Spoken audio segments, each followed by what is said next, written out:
Assalamualaikum warahmatullahi wabarakatuh. Nama saya Muktatika. Saya akan menjelaskan ekologi politik. Ekologi politik adalah salah satu cabang keilmuan yang berasal dari berbagai disiplin seperti geografi dan ilmu-ilmu sosial. Ekologi politik menelisik berbagai fenomena seperti deforestasi, kekeringan, dan perubahan iklim. Pada hakikatnya, ada beberapa implikasi dari ekologi politik. Pertama, keberadaan kata politik menekankan praktik dan proses seseorang atau organisasi dalam melakukan negosiasi dan memperoleh kekuasaan, serta arti penting ekologi dalam dinamika politik tersebut.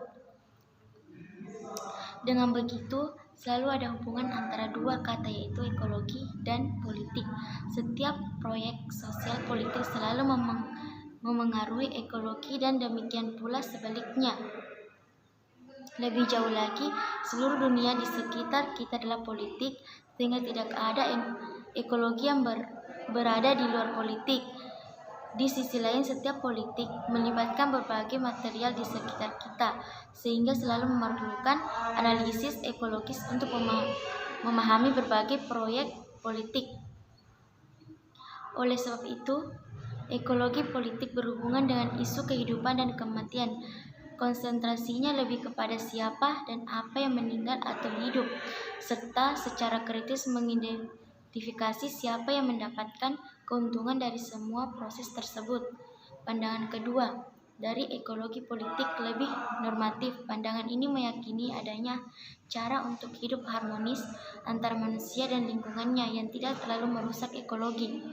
Penelitian dalam bidang ekologi politik bertujuan untuk menciptakan keseimbangan hubungan antara manusia dan lingkungannya, termasuk meningkatkan kemampuan mereka yang terpinggirkan.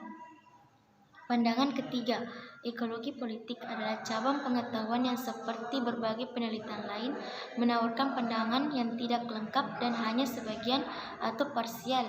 Ekologi politik berada pada persimpangan antara berbagai penelitian termasuk geopolitik yang ditanda oleh perbedaan tingkat pembangunan dan relasi kekuasaan yang berdasarkan ras, gender, kelas, dan jenis kelamin.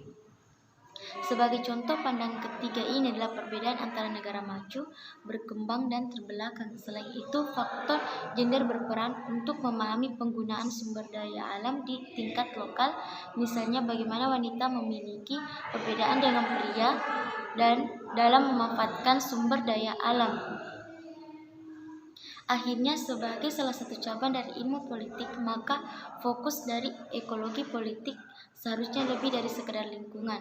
Ekologi politik sangat penting untuk mempelajari berbagai isu dalam dimensi lokasi dan ruang, merefleksikan bagaimana politik dan ekologi berkelindan dan terjalin begitu rumit lebih dari sekedar isu lingkungan.